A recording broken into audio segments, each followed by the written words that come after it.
السلام عليكم ورحمة الله وبركاته. أعوذ بالله من الشيطان الرجيم. بسم الله الرحمن الرحيم. الحمد لله رب العالمين، والعاقبة للمتقين، ولا عدوان إلا على الظالمين.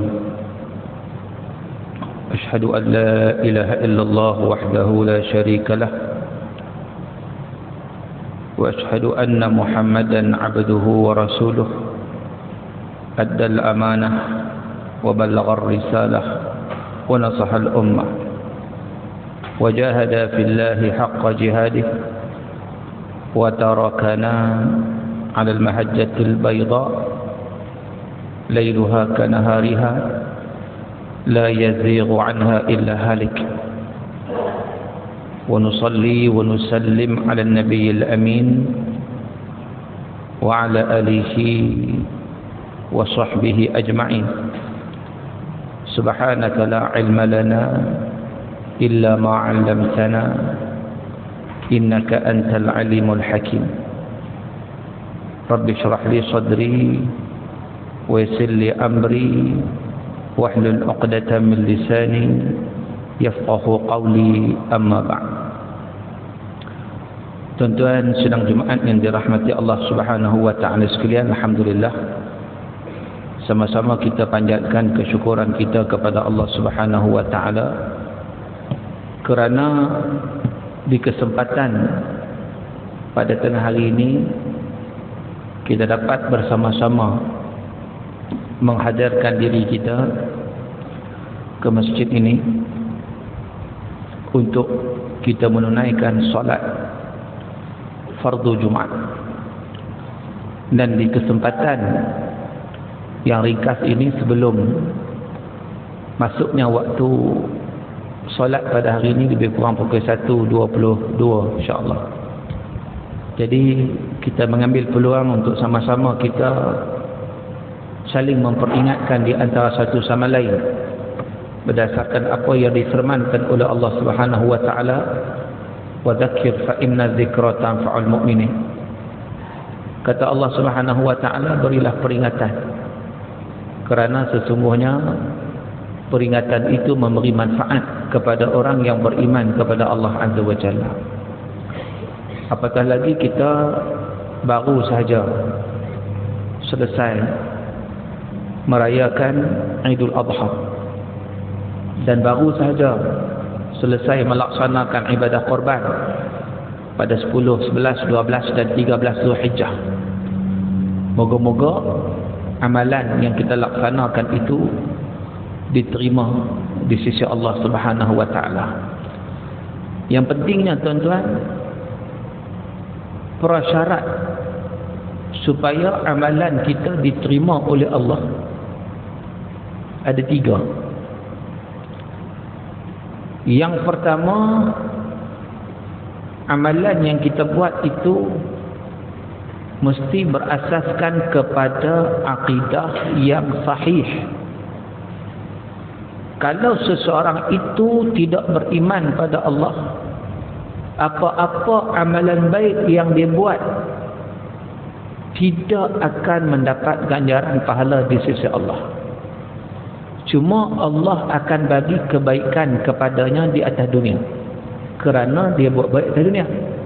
Dia dapat atas dunia saja. Tapi oleh kerana dia tak beriman, dia tak mentauhidkan Allah, maka dia tidak akan dapat apa-apa manfaat ketika mana dia dibangkitkan oleh Allah di hari akhirat. Sebab itu pentingnya Nabi SAW menyatakan pada kita, man akhiru kalamihi la ilaha illallah dakhalal jannah. Siapa yang akhir kalamnya la ilaha illallah, maknanya apa? Maknanya dia mati itu dalam keadaan dia mentauhidkan Allah. Wala tamutunna illa wa antum muslimun. Jangan kamu mati melainkan kamu sebagai orang Islam. Itu penting untuk menentukan bahawa segala amal baik kita atas dunia ni Allah akan kira masuk dalam neraca timbangan, akan dikira di sisi Allah Subhanahu wa taala yang menentukan pada kita untuk mendapat kebaikan yang abadi di hari akhirat kelak. Itu. Sebab itu orang beriman ni ataupun orang Islam ni di akhirat esok ada 3 golongan. Orang Islam. Ketika mana dibangkitkan di hari akhirat, Islam saja tu ada 3 golongan. Yang pertama dipanggil golongan muqarrabin. Golongan muqarrabin ni golongan yang saya terjemahkan sebagai VVIP, ahli syurga. Syurga tu dia VIP dah, tambah lagi VVIP lagi. Sebab ini golongan as-sabiqun as-sabiqun ulaikal muqarrabun fi jannatin na'im. Surah apa tu? Surah Al-Waqi'ah. Golongan muqarrabun, golongan yang paling hebat kedudukan mereka di sisi Allah Ta'ala. Golongan yang keutamaan mereka adalah Islam, melebihi segala-galanya. Itu golongan yang paling top, yang paling tinggi. Golongan yang kedua, golongan ashabul yamin ataupun disebut sebagai al-abrar. Mereka yang mendapat catatan amalan di sebelah kanan. Maknanya amalan baiknya lebih banyak daripada amalan yang tidak baik. Lalu mereka juga wa ashabul yamin ma ashabul yamin. Siapa golongan ashabul yamin itu? Mereka juga akan mendapat syurga di sisi Allah Subhanahu wa taala. 2. Yang ketiga, orang Islam juga mati dalam Islam, dia bukan kufur, dia tak syirik pada Allah. Mana dia layak masuk syurga? Dia layak mendapat amalan. Di amalan atas dunia ni dia kira di sisi Allah. Tapi dia banyak dosa. Timbang, dosa banyak pada pahala. Amalan hak tak baik tu banyak daripada amalan baik. Islam tetap Islam, tapi jahat banyak sangat. Maka golongan ini akan dimasukkan ke neraka terlebih dahulu. Macam kita kata penjenayah lah, kan? Masuklah penjara dulu, kena hukuman dulu. Tapi hukuman ni dia tak selama-lamanya. Kena cas 3 tahun, 5 tahun, 10 tahun. Ikutlah dia punya kesalahan-kesalahan dia tu. Maka oleh kerana dia ada iman, oleh kerana dia mati dalam Islam, ada tauhid, ada akidah, walaupun masuk neraka pada awal kerana dosa dia terlalu banyak, akhirnya dia mendapat syafaat untuk dimasukkan ke dalam syurga Allah Subhanahu wa taala. Kalau boleh hak ni kita tak mau lah, kita nak nombor 1 atau nombor 2 je lah. Hak ni kita tak mau, takut kan.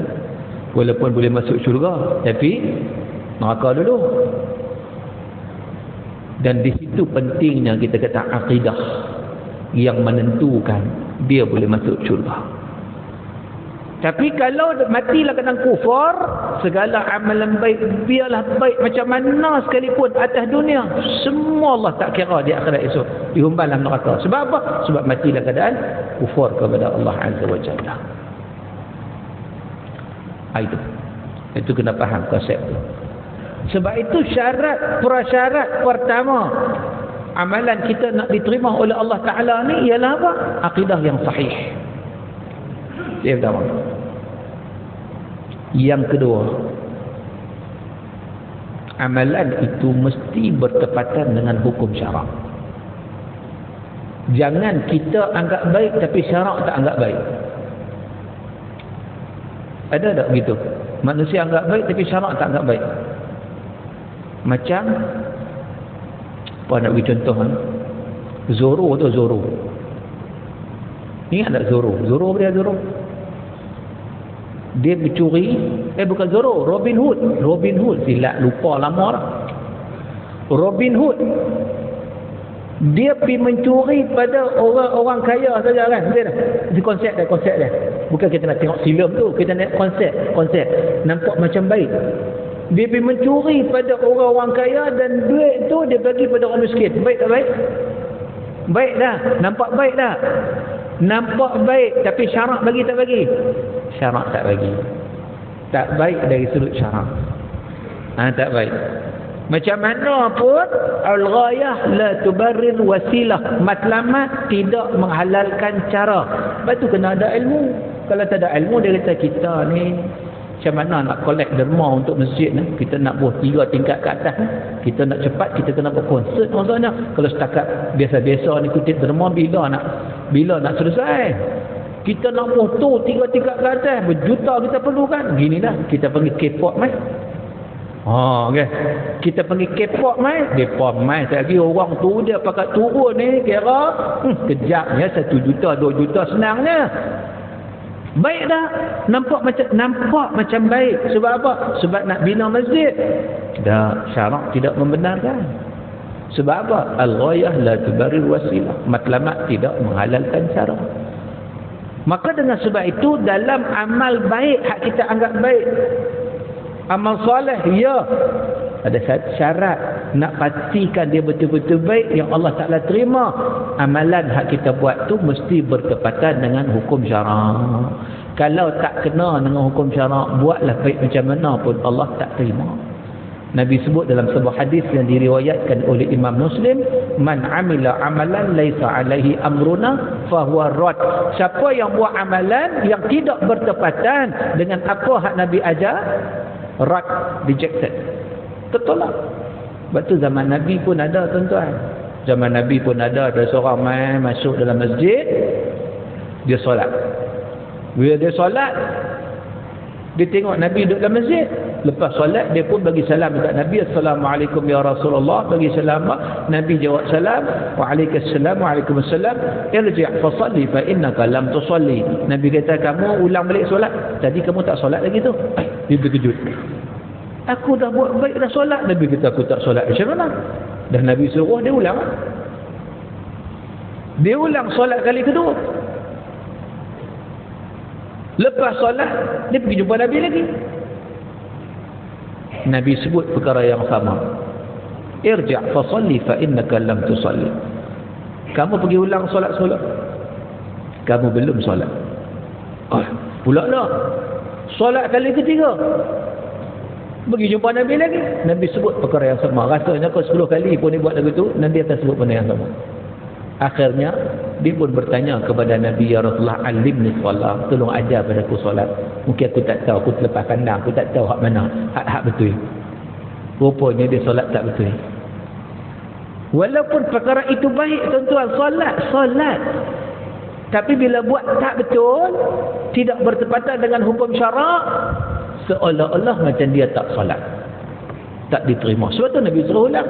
Tu kita kata, kalau dia 10 kali pun Nabi kata tak suruh ulang.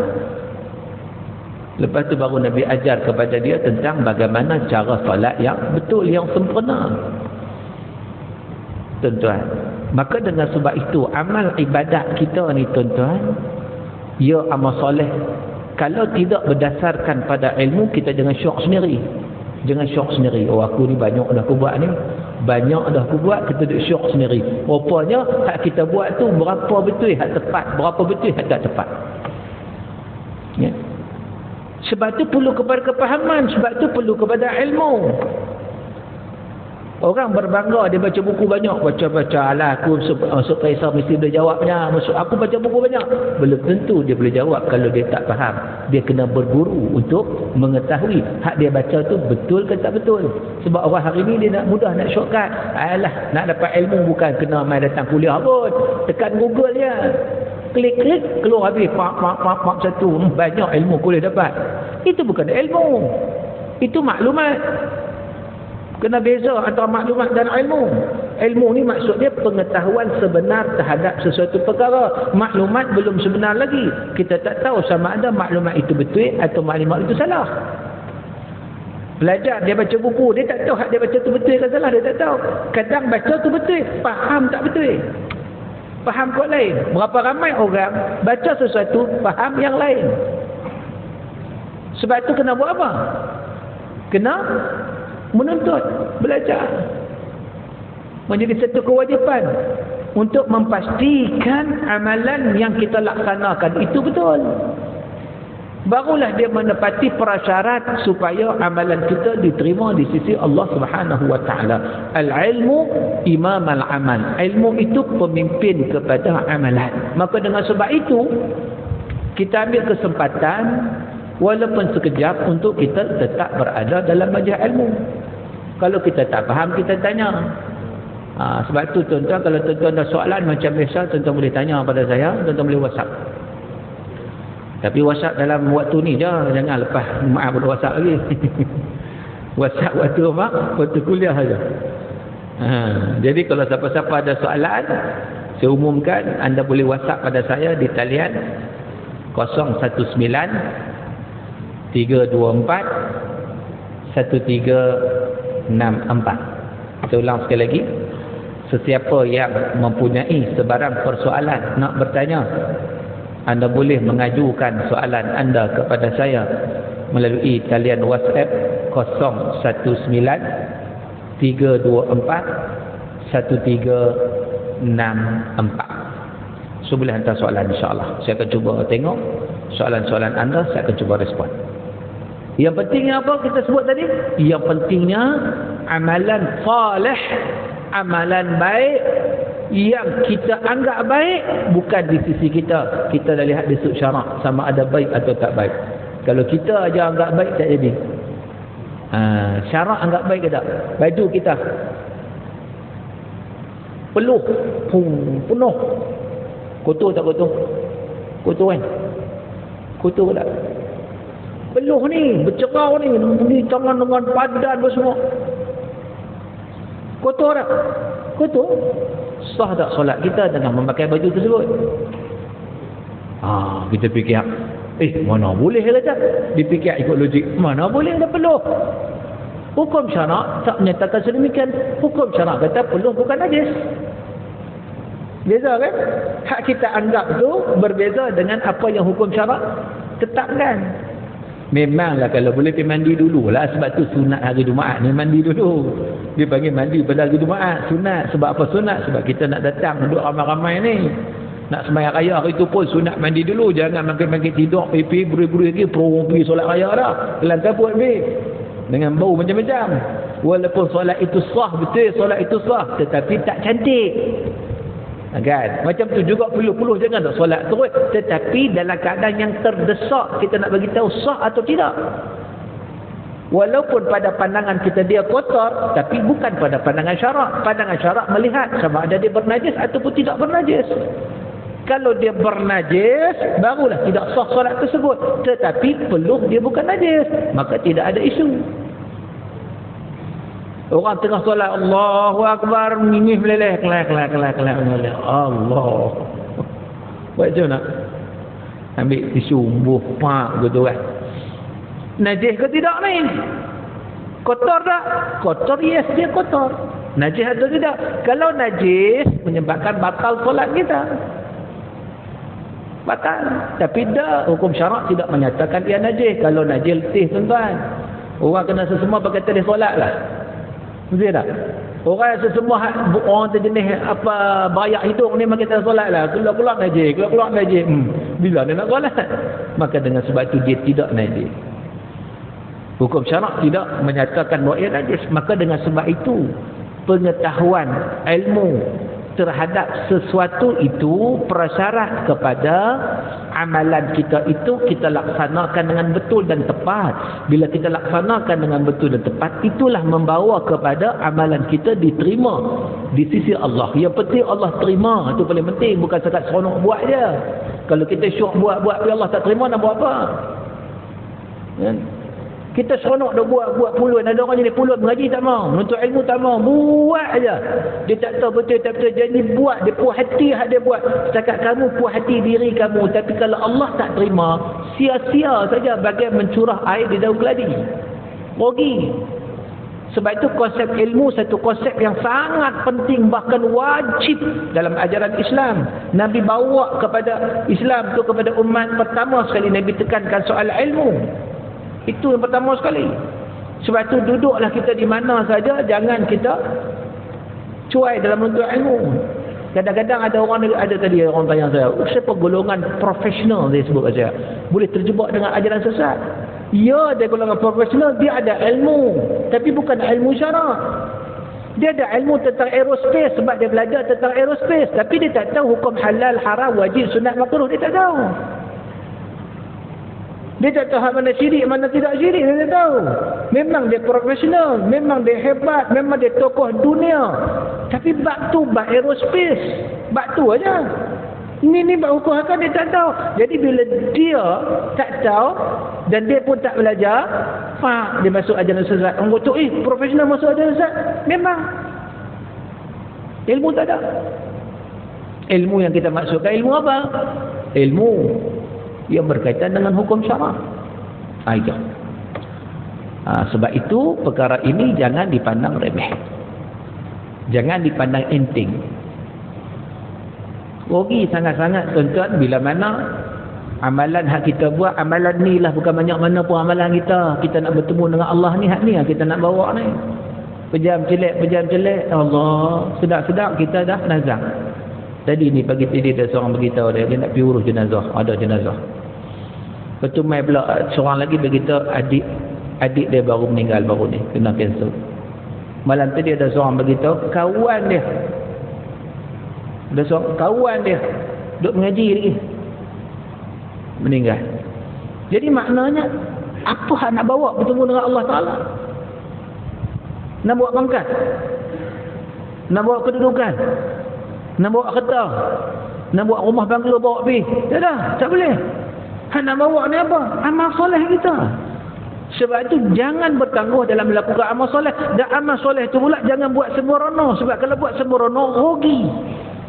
Dia kena berpaksikan kepada ilmu supaya perkara tersebut cantik. Cantik, comel, kena dengan hukum syarak. Dia yang paling penting diterima di sisi Allah Subhanahu Wa Taala. Itu prasyarat yang kedua, tuan-tuan, supaya amal ibadat kita, segala apa yang kita buat, Allah Ta'ala terima. Dan yang ketiga, sebelum sampai yang ketiga, saya dengar soalan tak? Saya sambung. Tengok soalan. Zikir itu untuk mengingat Allah lebih banyak, tentunya lebih baik. Bagaimana pandangan Ustaz tentang zikir dengan bilangan tertentu dengan tujuan tertentu? Baik. Wadhkurullaha katsiran la'allakum tuflihun. Zikirlah pada Allah banyak-banyak, kelak kamu akan memperoleh kemenangan dan kejayaan. Lagi banyak zikir, lagi bagus. Sebab itu merupakan perintah Allah Ta'ala untuk kita memperbanyakkan zikir. Namun begitu, bilangan tertentu itu sebagai satu motivasi pada kita, tak ada masalah. Kita nak letak hari ni aku nak buat 100 ya, esok 200, lusa 300. Itu lebih pada kita nak tahu banyak, macam mana kita nak ukur banyak. Kalau kita kata, buatlah setiap masa, tak ada kira, kita syok sendiri. Betul tak? Kita rasa banyak, banyak sikit je pun. Kita rasa banyak, banyak sikit. Jadi untuk kita tak syok sendiri, betul kita kira. Tak ada masalah nak kira. Kira tu bukan nak berbangga dengan orang, bukan nak kira untuk diri kita supaya ada peningkatan. Ada macam orang berniaga juga. Tutup akaun kira hari untuk berapa. Awak kedekut sangat, bukan aku kedekut sangat. Aku nak tengok rugi kat mana, untung kat mana. Besok aku nak berniaga lagi, aku nak cepat matlamat lebih besar. Gitulah. Begitu juga kita zikir. Kita kira tak ada masalah. Ada orang kata bid'ah kat mana? Nak kira lah. Kira itu untuk diri kita. Hari ni 100, esok kita up lagi 200, lusa 300, pas 1000. Boleh maintain 1000 cantik lah. Lagi banyak, lagi bagus. Itu satu. Yang kedua, tujuan tertentu. Zikir untuk apa? Zikir tu ingat Allah. Tapi kalau ada tujuan lain kerana makhluk, dia lari, simpang. Bila simpang, menyimpang, maka dia tidak akan dapat pahala. Sebab apa? Sebab dia tidak ikhlas. Sebab itu syarat yang ketiga supaya amalan kita diterima oleh Allah, wa ma umiru illa liya'budullah mukhlishina lahuddin. Keikhlasan pada Allah itu benar penting, dan ikhlas itu tidak ada siapa yang mengetahui melainkan diri kita sendiri. Kawan kita tidak tahu kita ikhlas ataupun tidak. Tak ada siapa pun tahu kita ikhlas ke tidak. Allah tahu. Kita tahulah kita ikhlas ke tidak. Jadi ada orang dia berzikir nak dapat apa? Nak jadi kebal. Zikir banyak-banyak kebal. Dapatlah kot setan. Tak dapat daripada Allah. Allah tak bagi pahala. Ada tak orang zikir nak gaib? Pasal zikir, kalau kita zikir macam ni, nanti musuh tak nampak kita. Kita boleh hilang, kita boleh gaib. Kamu zikir ni tu apa ni? Nampak tak? Silap.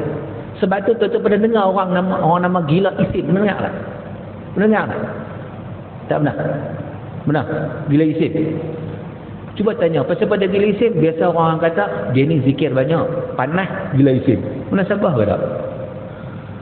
Alasan yang diberikan sebab dia ni zikir banyak, dia jadi panas, dia gila isim. Oh, kalau begitu tak boleh zikir banyak jadi panas, gila isim.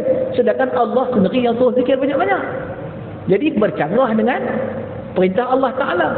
Dia sebut gila isim ni bukan soal dia zikir banyak, tapi zikirnya ada tujuan tertentu yang bukan kerana Allah. Yang nak dapat tadi kita sebut ada ilmu macam-macam, ilmu kebal lah, ilmu ghaib lah, ilmu apa lah. Kali zikirnya itu bukan kerana Allah, syaitan masuk. Bila syaitan masuk, dia bercampur aduk, jadi macam-macam lah. Baik bulan mengambang jadi pening bola. Jadi satu macam punya bulan mengambang. Bulan menyurut, okey, bulan mengambang. Bukan salah zikir, tapi salah tujuan.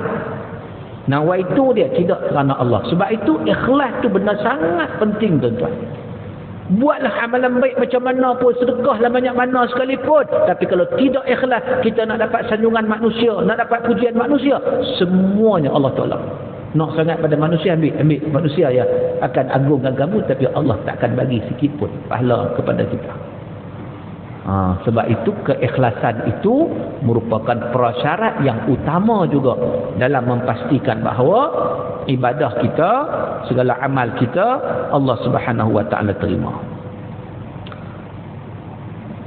Tuan-tuan yang dirahmati Allah Taala sekalian, Ustaz, jenis kentut yang tidak membatalkan wudu mana ada?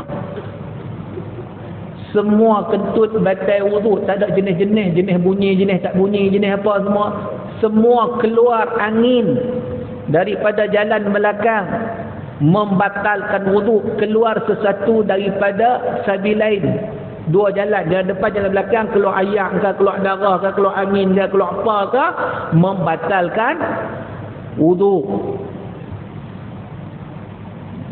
Cuma ada hadis. Hadis tu cerita gini, orang yang was-was. Orang yang was-was. Ada tak orang was? Makin ramai lah ni. Dia terus semayang, dia kata, aku ni ketut lah. Dia main duk rasa. Ni was-was. Kan? Hak ni hak Nabi kata, jangan berhenti solat melainkan kamu bau atau terdengar bunyi. Nak mematikan was-was tu. Sebab apa? Kalau hang tak dengar bunyi, bau pun dah, hang tak kentut lah. Pasal apa duk wah kentut, wah duk rasa wah batal wudu, pasal apa? Kan? Nak mengajar orang wah ni, sebab wah dia main begitu, dia tengah solat dia boleh rasa lagi. Weh, aku ni batal wudu kot, aku ni batal wudu. Bau apa dah? Dah. Betul? Dengar bunyi apa dah? Dah. Betul wudu kat mana? Itu. Maknanya keluar angin ni, kentut ni batal lah kalau keluar semua. Kan? Baik.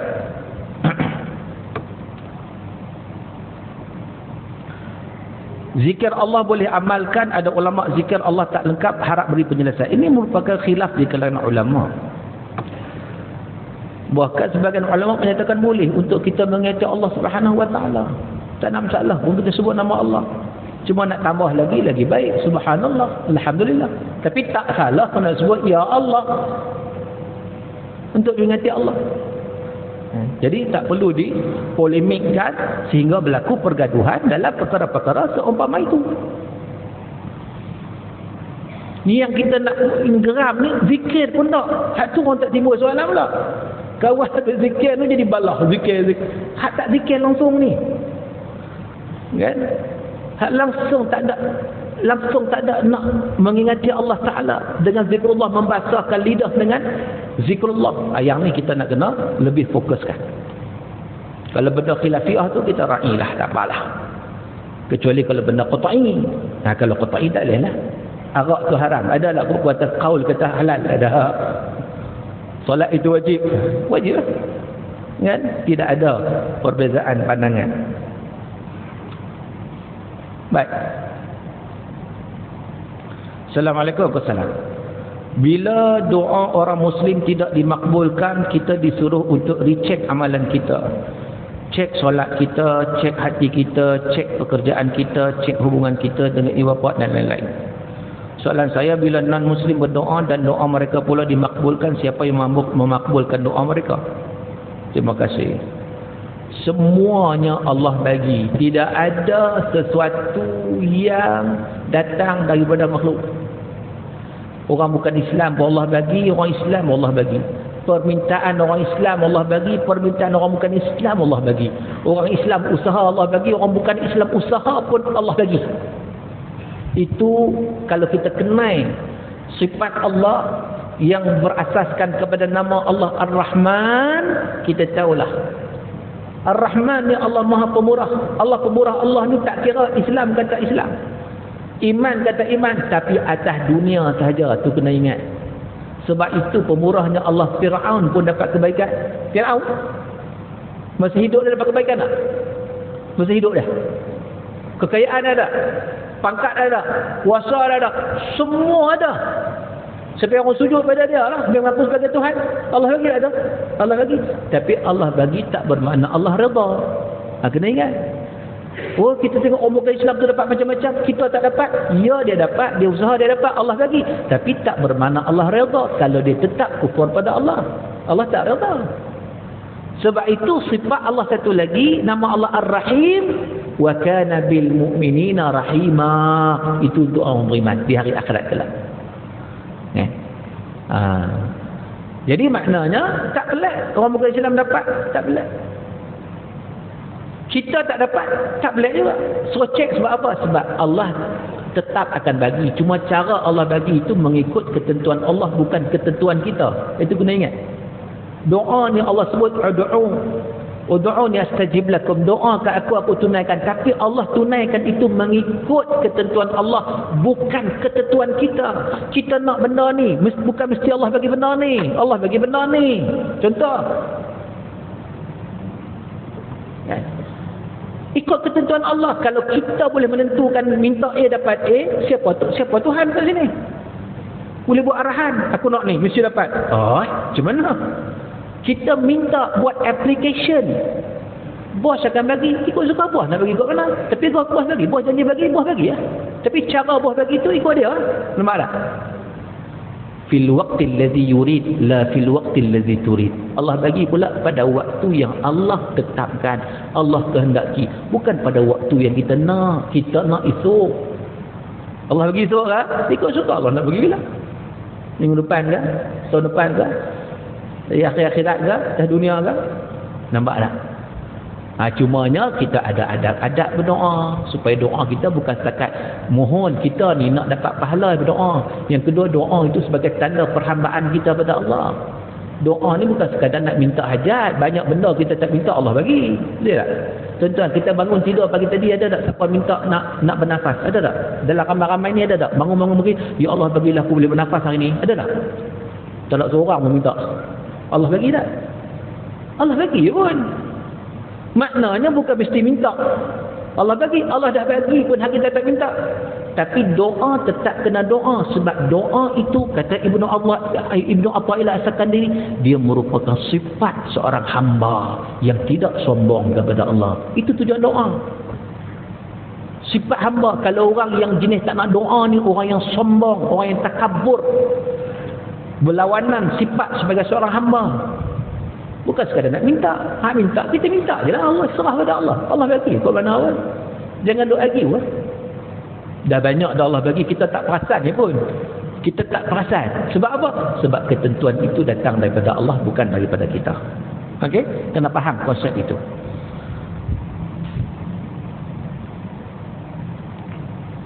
Baik.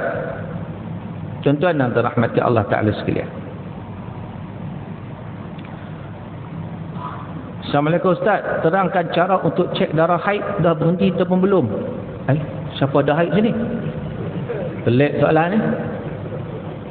Nak cek darah haid ni kau ada siapa ke ni, semua nampak. laki-laki semua. Kau tanya bagi pihak bini ke apa? Dia pastikan berhenti itu, pastikan dia benar-benar bersih. Letaklah kapas ke apa ke, tengok-tengok dah tak ada lah kesan-kesan tu putih elok tu, berhentilah tu. Kan? Baik. Ustaz, bolehkah kita keluarkan zakat pada adik-beradik sendiri kerana dia kurang berkemampuan? Boleh. Isu hukumnya boleh. Adik-beradik bukan di bawah tanggungan kita. Jadi kita boleh keluarkan zakat kepada mereka, tapi mereka termasuk asnaf lah yang pentingnya. Masuk fakir miskin lah. Kita tahu mereka tak dapat pembelaan sewajarnya dan memang susah kes pagi makan pagi, kes petang makan petang, tak kes tak makan. Memang susah. Anak pula ramai berceketek kan. Oh memang kita tahu susah. Dia abang kita. Bagi zakat apa? Insya-Allah. Dia menguatkan dua situ, tak kewajipan pun terlaksana, silaturahim pun dapat dijalinkan. Tuan-tuan yang dirahmati Allah Ta'ala sekalian, Assalamualaikum, adakah pakej zikir yang sedia ada untuk yang telah diolah, yang masyhur untuk kita ikut? Pakej zikir Nabi dah bagi dah, ikut itu lah. Zikir-zikir ni kalau kita tengok, antaranya perkara yang kita nak zikir, apa sebab minat dengan zikir atau pagi ni, tengah hari ni kan? Zikir ni tuan-tuan, kalau kita baca mat surat tu zikir kan, tahu baca mat surat pagi-pagi tu, dia sebenarnya bukan nanti banyak, tapi kita amalkan secara berterusan. Saya ingat guru saya tu di Syria, dia bagi saya 3 benda simple, kita dah buat dah, tapi kita kadang-kadang tak mulazamah. Pertama, istighfar. Jangan tinggal istighfar. Kalau kita nak bincang bab fadilah istighfar, tak terbincang kita banyak. Allah sebut dalam Quran tentang istighfar. Nabi sebut tentang istighfar. Benda ni tak ada khilaf, maksur istighfar. Jadi yang pertama tuan-tuan, kalau kita pun tak tahu nak fikir siapa, saya beritahu tuan, fikir mana? Hal lain banyak lagi, bukan saya nak fikir hal lain banyak lagi, tapi nak ceritanya ni jangan tinggal tiap hari. Buat pagi, buat petang, buat pagi, buat petang, atau malam buat. Apa dia? Yang pertamanya istighfar. Astaghfirullahalazim alladzi la ilaha illa huwal hayyul qayyum wa atubu ilaih. Hayyul qayyum ke hayyul qayyum? Bergaduh pula dalam medsos. Dua-dua boleh tuan-tuan, dua-dua bergaduh lah. Dia sunnah nahunya, dia sunnah i'rabnya, dua-dua boleh. Itu beza nahu i'rab ya. Baik. Istighfar sehari berapa kali? Kita sebut tadi, kalau kita nak upgrade, kita mula 100 pagi, 100 petang, lepas tu kita upgrade lagi 200. Begitu. Kita tak masalah bilangan tu, kita nak upgrade. Istighfar pada Allah Subhanahu wa taala. Sebab memang kewajipan kita istighfar, bahkan Nabi SAW tak kurang sehari 100 Nabi beristighfar. Nak agak masalah. Yang kedua, kalimah tauhid, la ilaha illallah. Yang disebut dalam hadis, afdalu zikri la ilaha illallah. Kalimah tauhid. So kita zikir la ilaha illallah. Okey? Dan yang ketiganya, selawat kepada Nabi sallallahu alaihi wasallam. Nabi kata, man shalla alayya marrah sallallahu alaihi asyara. Siapa selawat padaku sekali, Allah akan selawat kepadanya 10 kali. Jadi itulah antara yang boleh kita amalkan. Banyak lagi hal lain, cuma saya nak sebut yang tu dah tadi minta tadi. Jadi mudah-mudahan kita dapat amalkan, insya-Allah. Masa dah tak mengizinkan. Sekadar itu, aku qauli hadza wa astaghfirullahal azim li wa lakum. Wabillahi taufiq wa hidayah. Assalamualaikum warahmatullahi wabarakatuh.